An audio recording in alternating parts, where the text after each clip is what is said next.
I'm back. Sorry. Have I was facing a lot of issues. So let's start with the review for all the listening section.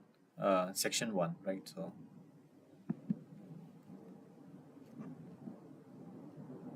let's go through it. Section one, or reviewing listening section one. Some people take listening section one for granted, but I think your goal when doing the exam is to really get a perfect score on listening section one. And so today I'm going to be reviewing what involves in section one in terms of what they test on, the skills that they want to see that you have, and also a practice finding strategy for section one. So let's go ahead and get started. So in terms of the basics, we all know the basics of section one. It's pretty clear. This is the easiest section. The entire class listening exam is progressively more difficult as you go. So section one is really basic level of English. And section four is at an advanced level of English. So that's the way that it progresses. It progresses from basic level of English to advanced level of English. And as they're going through this progression during the exam, they're testing different skills and abilities that you should have at the basic level, the intermediate level, and the advanced level of English. So very often when students tell me I'm having a lot of trouble with section 3 and section 4, they're most likely having trouble with advanced level English concepts. Because after all, as I've said many times, it is a skills test. Section 1 is going to be a conversation between two people.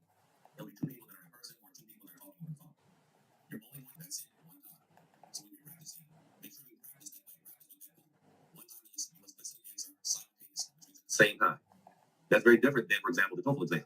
With the TOEFL exam, you get to listen, you take notes, then you answer the questions. For my IELTS exam, you listen and answer simultaneously. There's no time given for note taking and then answering. That's not the way the IELTS exam works. That's not what they're testing.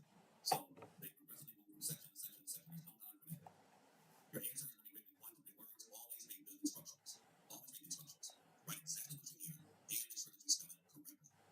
A lot of students ask me, if I write all caps, is that okay? Yes. All caps, all small, first letter, big. It's all those forms are accepted. So, they're not testing proper memorization. Like if it's somebody's name and you write in small letters, that's fine. If you write their name in all caps, that's fine. So let's make sure we understand that because I get this question a lot. All right, so we're gonna start out with session one with just a skills warm-up practice. And what I'm doing here is I'm going over all of the different skills that they test in section one of the IELTS listening section.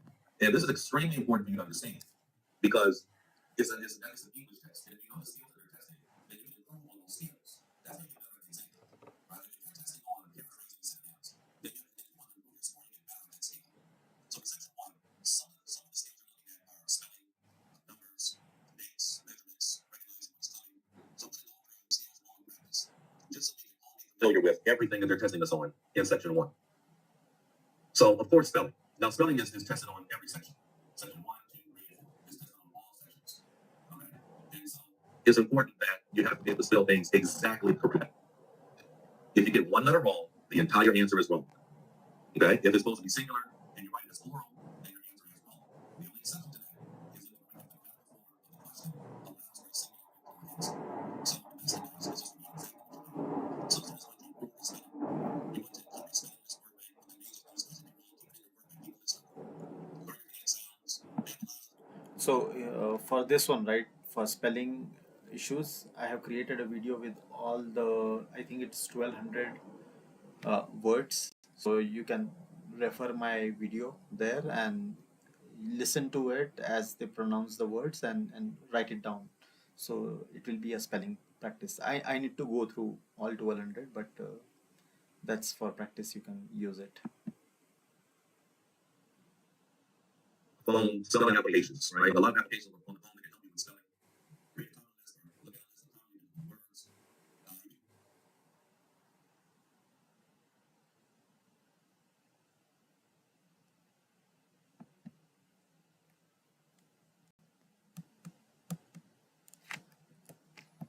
Shucks.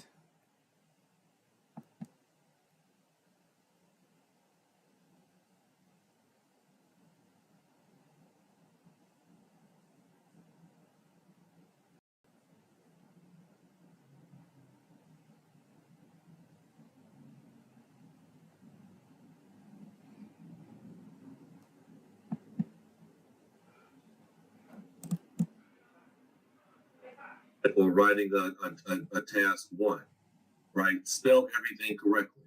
Don't be lazy. All right. When you're lazy in your spelling, then you're going to make mistakes. If you're lazy in your writing and spelling, then very often you can make mistakes in your listening and spelling. So don't be lazy with spelling. Always try to do it perfectly correct every single time. So we're going to look at these first six, and all we're working on is spelling, which is something that's involved very often in section one. So I'm going to play the audio. You want to write down numbers 1 through 6 on a piece of paper, or write down 1 through 6 on your phone, however you want to record your answers. But listen to the audio and spell the word that they're saying correctly. Test 1 training. Spelling 3. 1. My address is 23 Borough Road. That's BOROUGH.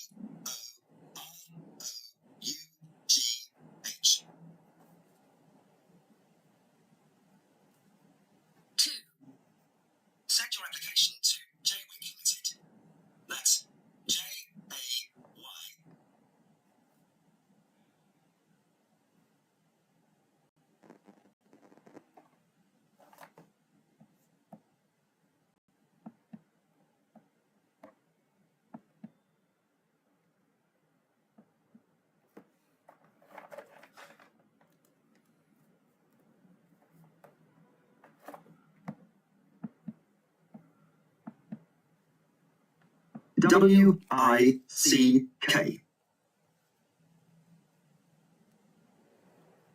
3. My name is Anna Cervelli. I'll spell that for you. SRAVELLI.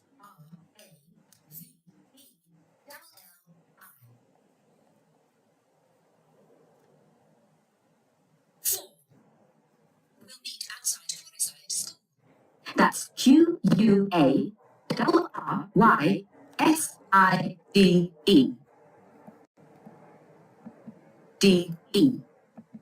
YSQUARRYSIDE.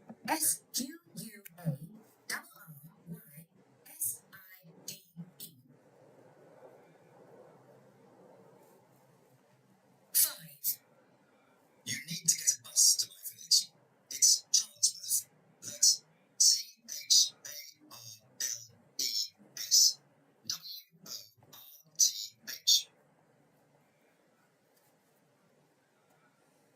6. Have a look at my website. It's www.kimmarshall.com. That's KINNARSHALL. 7.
As I've said earlier, if you have a question, just type your question in the chat box, and I will address your question in the chat box. All right, today we're going to take another spelling practice, and this is practice spelling number 2. So listen to the audio and write down what you get.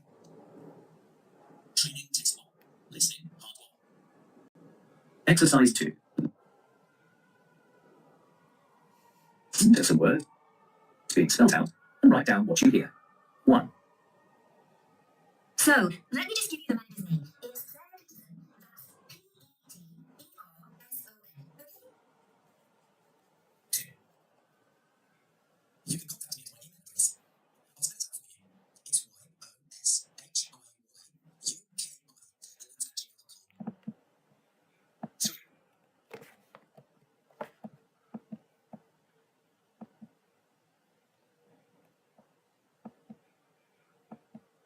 I and S A. I'll spell it out for you. It's Y O S H I Y U K I, and that's at gmail.com. 3. So the meeting point for the race will be at the sports field at Avenue School. The spelling for that is AWANUI. 4.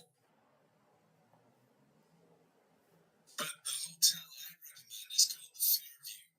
That's FAIRVIEW. It's got great facilities. 5. The address for delivery is 112 Bartholomew Terrace. That's BAOTHOLOMEW. As our company's called Daily Movers, let me just spell that for you. It's DENANEY. Okay, so listen, the answer choices. And hopefully you got them all correct. If you didn't get them No, all correct, then you need to work on the skill of spelling. I got wrong for 5th and 6th maybe. All right, so number 1 is Borough, Bartholomew. EOROUGH. Number 2 is Jaywick, JAYWICK. Number 3 is Borough is Reykjavik. Farewell is Number 4 is where is Clariside. decide. Number 5 is Charlesworth, CHARLESWORTH. And number 6 is Kilmarsh, KILMMA. Alright, so for that first practice, those are the correct answers. And then for number 2, number 1 is Peterson, PETERSON. 3 wrong. Number I got 3 wrong. 2 is YOSHIYUKI. Number 3 is AYANUI. Number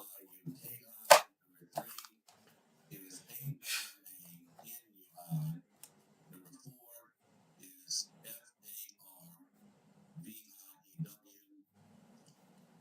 Number 5, second my Zoom bar is blocking my screen. Number 5 is Bartholomew, BARTHOLOMEW.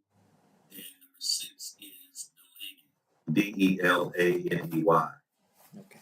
So if you got all 12 of those correct, then you are in really good shape. We have one question in the group. I'm going to address that question and move on.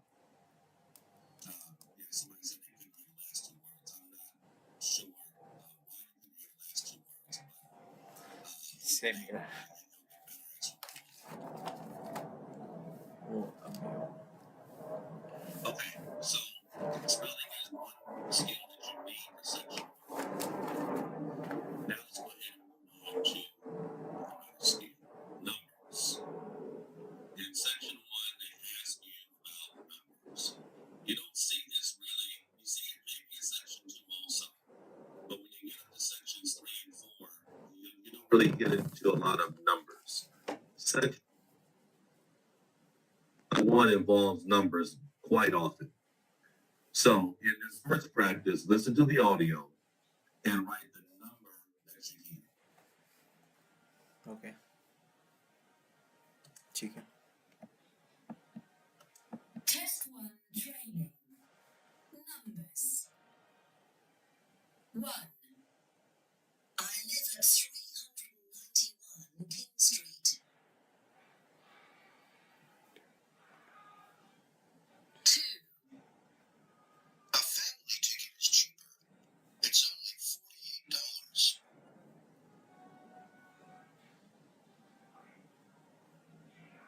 $48. 3. You can ring me on my mobile. The number is 07862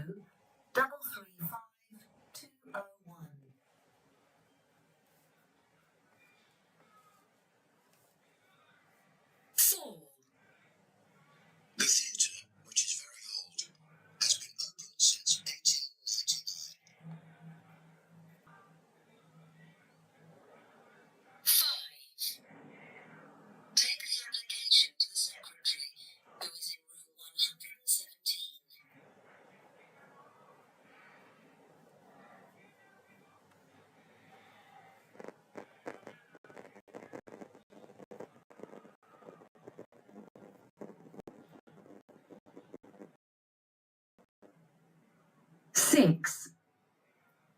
Your flight will be £454.50, including taxes.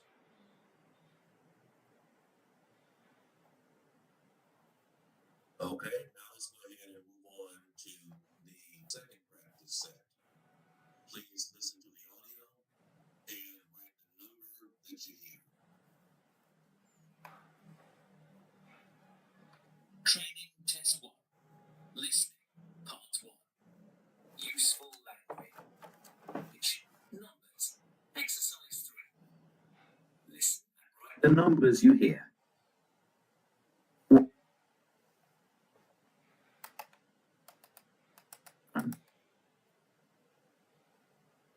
Let me give you my cell phone number. It's 027 9901 3436. 2. The race is a bit longer this year. It's now 13 miles, which is the distance for half a marathon. 3. So, if you choose just to buy a one-way ticket, the cost there would be £237. 4. Let me give you our home address. It's 114 Bayside Road. 5. I've measured the window frame and the width was 240 inches across. Oh, hang on, that's the height. It should be 310 inches. 6. Your booking reference is actually a mix of letters and numbers. It's AXJ05777120.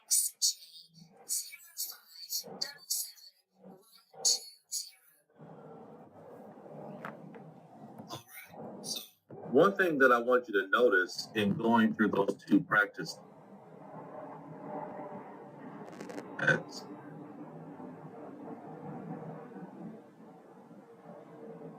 Oh, hang on, that's the height. It should be 300. 3, 4, 3, 6. Test 1. Listen, Part 1. Useful language. Numbers. Exercise 3. Listen and write the numbers you hear. 1. Let me give you my cell phone number. It's 027 9901 3436. 2. The race is a bit longer this year.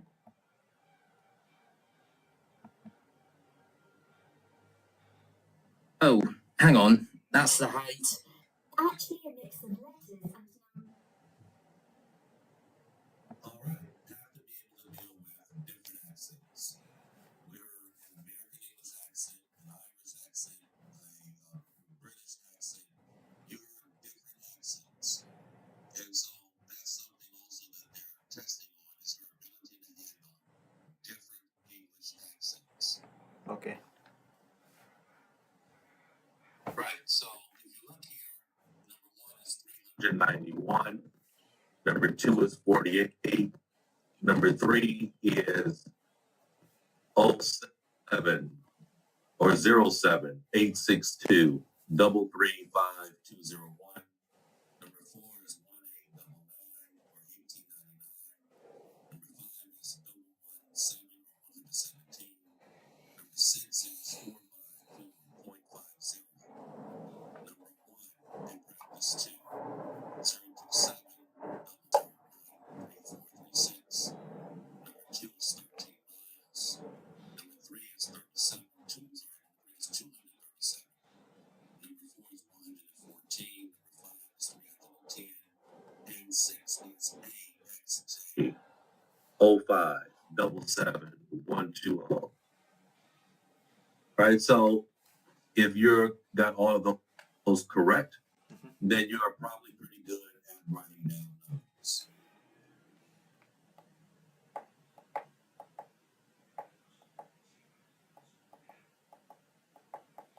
And also, of course, spell the month that they're referring to. So you can write a date in different ways. You can write it as 3rd March, March 3rd, 3 March. 1985, very often they'll say 1985 that way. 2014, sometimes you'll hear it as 2014. So it's important to be familiar with the different ways that numbers are said or the dates are said, and the numbers and dates are said. So let's go through a practice. Practice number 1, I want you to listen to the audio and write the date that you hear. Okay. Test 1 training. Dates. 1. The first day of the course is the 21st of September.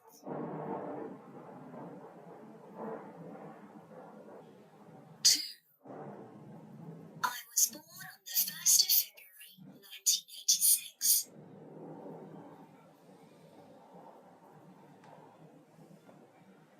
3.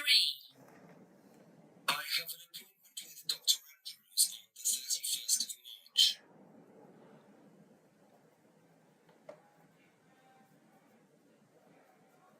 4.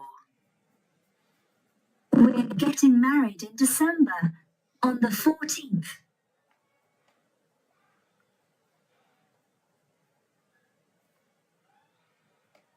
5. I will fly into New York on the 11th of January.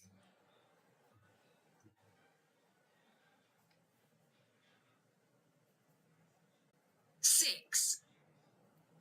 You need to come for an interview on the 7th of August.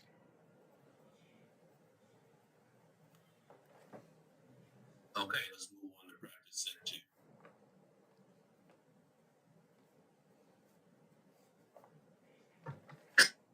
Training test 1. Listening part 1.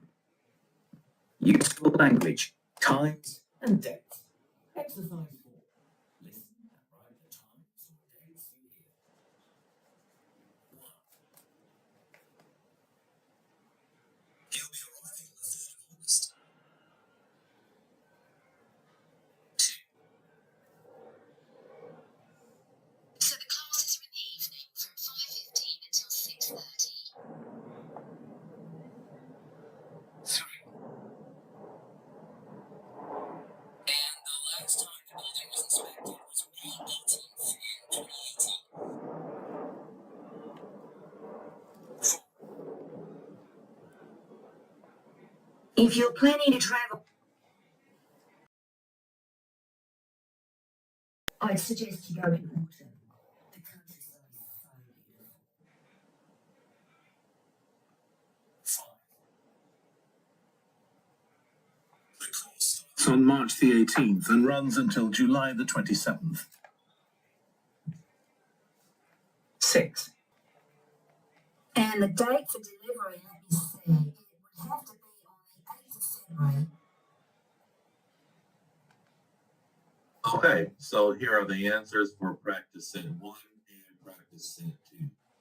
21st September, 1st February, 31st March, 14th December, 11th January, August 7th, practice set 2, August 3rd, 5/15 is number 2, May 18th is number 3, autumn is number 4, July 27th is 5, and 6 is February 8th. Right, so what that you notice is when I'm writing the dates or the answers for the dates, you don't have any prepositions. Okay, don't write prepositions. You don't have to say the 21st of September. Because if you do that, very easily you will violate the minimum amount of words. Right? If the directions say write one word and or a number, and you write the 21st of September, you have written 8 words. So don't write prepositions, don't write articles. It's not necessary. Don't do it. I have a question.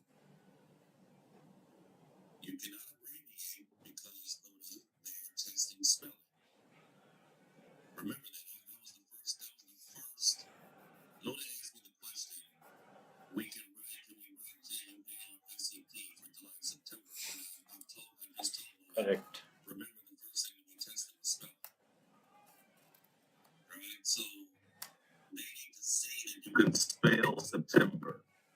not abbreviate September. You cannot abbreviate any answers. I take that back. If you're writing something like meters, you can put M, or kilometers, you can put KM. Those are the only exceptions when you're dealing with that situation. Good question. A lot of people ask that question, but you know what you're asking to do is a violation of the first skill that they test, which is spelling. All right, so now we need to move on to measurements. Right, listen to the sentence and write a number that you've heard. You don't have to write down measurements, but there are also numbers. But very often in section 1, you have to write some type of measurement. All right, you can write 25 meters, or you can just write 25. Yeah, that's fine. British and American spelling styles are accepted. Don't add the word of the unit, if it's already in the question. So please listen to practice and what and write what you and write exactly. Test 1 training. Measurements. 1. Mount Everest is 8,850 meters high. Okay. 2. It's 658 kilometers from Wellington to Auckland. 3. John is 180 centimeters tall.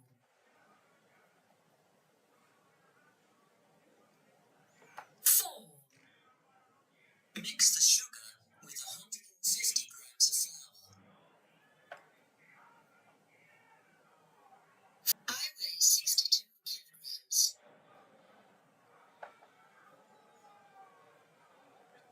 6. The disco board is 1 meter 65 centimeters across.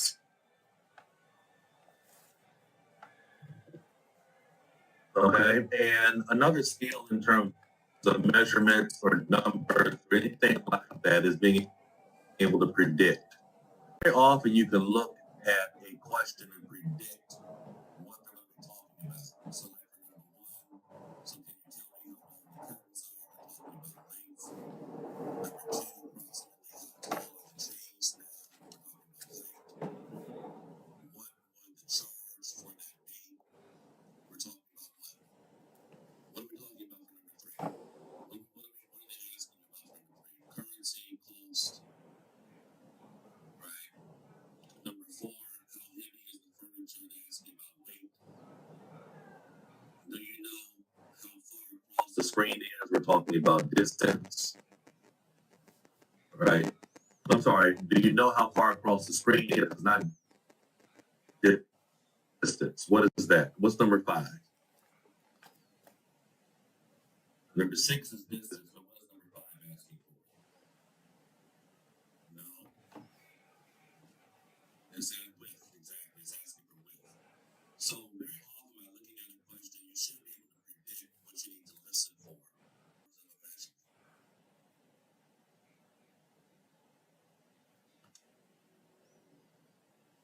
So the answers are for practice set 1, 8,850, number 2, 658, number 3, 180, number 4, 150, number 5, 62, and number 6, 1.65. Now, another skill that you really have to work on for section number 1 relates to paraphrasing and synonyms. And the entire exam consistently tests on paraphrasing and synonyms in increasing difficulty. And section 1 is really easy. So you might see a question like photos can be placed in a folder with a name. And then with the passage they say, so I can have one call. One call and the name are what? Those are synonyms. Those are synonyms. So you're not going to always hear the same word in the question. Very often it's going to be, in fact, most of the time, it's going to be some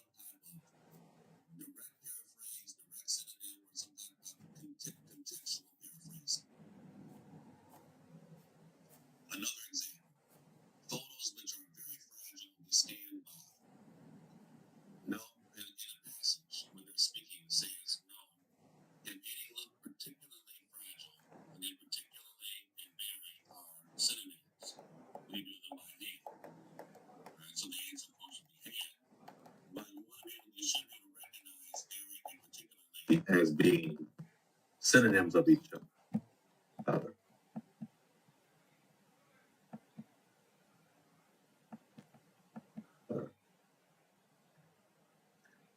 And one last example in the question, it says it may be possible to remove an object from specifically from a modal or change the right. In the passage there is one alter, right, alter the background. So for section one, you have to be aware and be ready for paraphrasing and synonyms. You must be ready for that. Now, sometimes they'll give you a combination of skills. So they'll have paraphrasing or matching question language and business context, which is basically the type of paraphrasing. And also they will combine that very often by switching up the word. So I'll give you an example of what I'm talking about. So here we have a question where it says, before the order is sent, blank is required. Now, in the past speaking, it says, then we'll let you know how much it is. And once we receive the payment, we'll send a parcel off to you. So the language about sending is at the end of the sentence. Is at the end of the sentence of the passage. However, the question is at the beginning of the sentence. Right? They switched up the word. So, and here also the language in yellow we have required. And the language here in the passage in yellow is a contextual paraphrasing of required. And once we receive the payment, the context of that tells us that payment is required. It's not a direct synonym they're using. It's not a direct paraphrase they're using. They're expecting you to be able to tell that from context. Okay, you're testing your nose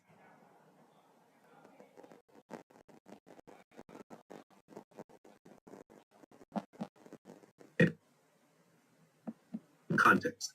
But in section one, you find this, right? You'll find a combination of things. So again, you gotta be aware of it. So this is why practice is so important. A lot of students don't practice math right away. They'll take a practice test and then do another one, then they'll do another one, then they'll do another one. And they think that by some miracle of just doing test after test after test, they're going to be better. That's not how you get better. You get better by, for example, after you take a test, after you do a section, you go back and you look at the paraphrasing of the synonyms they use. You look at what skills are being tested in that question. You have to really practice analyzing, right? Analyzing wrong and right and wrong answers. That's how you get better. Not by just mindlessly taking test after test. And then we have another example of paraphrasing below. A photo which is not correctly in blank cannot be fixed. In the passage it says, and talking about fixing photos about you that aren't properly in focus, right? Aren't properly, not correctly. Right? Can you make that better? This is not below. You can see because my Zoom thing is blocking. Right. So there you have some an example of paraphrasing. Right now we have a question. Somebody's asking me grants and answer 1.5 across. Yeah, no problem. Somebody asked me a question. Okay. Let's go ahead. Go to another skill. Now, another skill that they're testing in section one, and again, this skill gets tested more and more and more as you progress from section one to section four. And that is a longer leading, right? A longer leading. And now they're doing this more in section one. They didn't used to do it a lot in section one, but now they're doing it a lot more. What I mean by longer leading is up here where it says employee, the little picture right there, help you. That's the beginning of the conversation. And then look how many statements they have. Employee woman, employee woman, employee woman, employee woman. And then when we get to the last part where the woman is speaking, then we get to the answer. Number one, right? So what are they testing here? They're testing your ability to follow a conversation. They feel like, you should be able to do this at the basic level of English, and you should be able to do this at the more advanced level of English. At the basic level of English, which is what section one represents, the lead-in is shorter. And then when you get to section four, the lead-in is actually a little bit longer and has more difficult vocabulary involved. But this is something else they're testing, the long lead-in. And sometimes you have more talking, more discussion between questions. So that's something they're testing, following the conversation.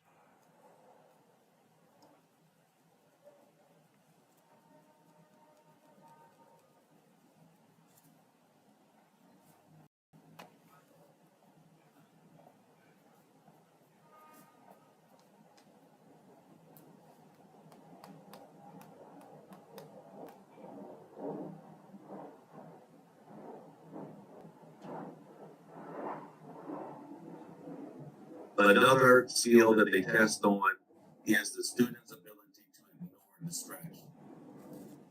So we have a question here, and the question says the cost is blank for 2 terms Monday evening, 6 to 8 p.m. in room 15. And then, so the great answer is sort of debate, but when you listen to the conversation, you're going to hear distraction, right? So imagine, and you know what the fee for the class is. Woman, for 1 term, it's $170, isn't it? Manager, that's right. But if you sign up for 2 terms, it actually works out cheaper. Woman, how much would that be? Manager, $285. The distraction is that while they're giving you more than one number as a possible answer choice, sometimes they'll give you 3 different numbers. But that's why understanding the keywords in the question is so important. And listening to this question, the keywords are 2 terms. 2 terms. You're not just listening to any number, you're not giving multiple distractions. Multiple distractions. So this is something else they're testing you. Ignoring distraction, overcoming distraction. Right, here's another example of distraction. Another type of distraction is when they give you a wrong answer to when a person corrects themselves. They gave a wrong answer. And they correct themselves. So the question says $180 per term, every blank, 6:30 to 8:30, room 3. So the transcript, manager. And the fee for that class is $180 per term. All right, manager. And the class runs on Wednesday, 6:30 to 8:30 p.m. Oh, hang on. I got that wrong. Woman, it's on Thursday, isn't it? Manager. Yes, my mistake. So here again, we have another distraction. Correction. Right? Correction is a type of distraction. He said Wednesday, he got it wrong. Woman said Thursday, the manager confirmed it. That's something they're testing. Okay, and here's one last distraction. The correct answer here is library. Drawing on buildings starting with the blank. Woman, now in the class, I know the interesting was sketch architecture. Manager, oh yeah.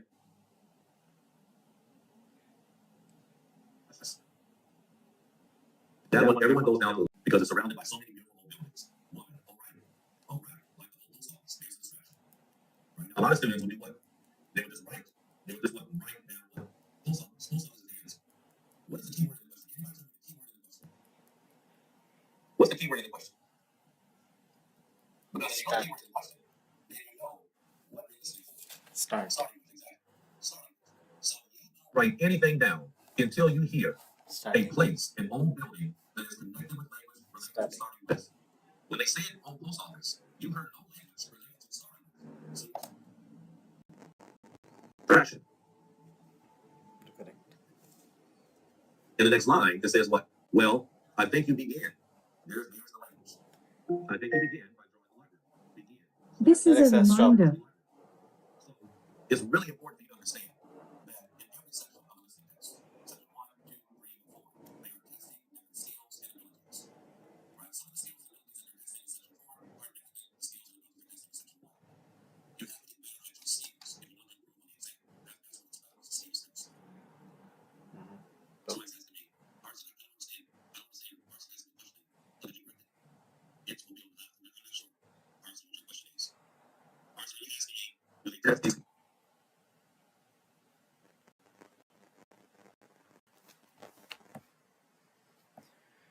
Okay, guys, that's for today. Just understand that I'm just going through this course that I have already bought, and I would like you to, like, if you are planning to seriously attempt for IELTS, yes, that's the whole. don't rely on this uh, on my video, but if you want, you can purchase this from Udemy. Okay, this is my learning session, so I will keep on continuing using this Udemy course, but it will not be as a reference point for your exam preparation as well, because it is chopped up from multiple angles, and I'm just seeing the videos that are important for me, and I'm recording those only. Okay, thank you.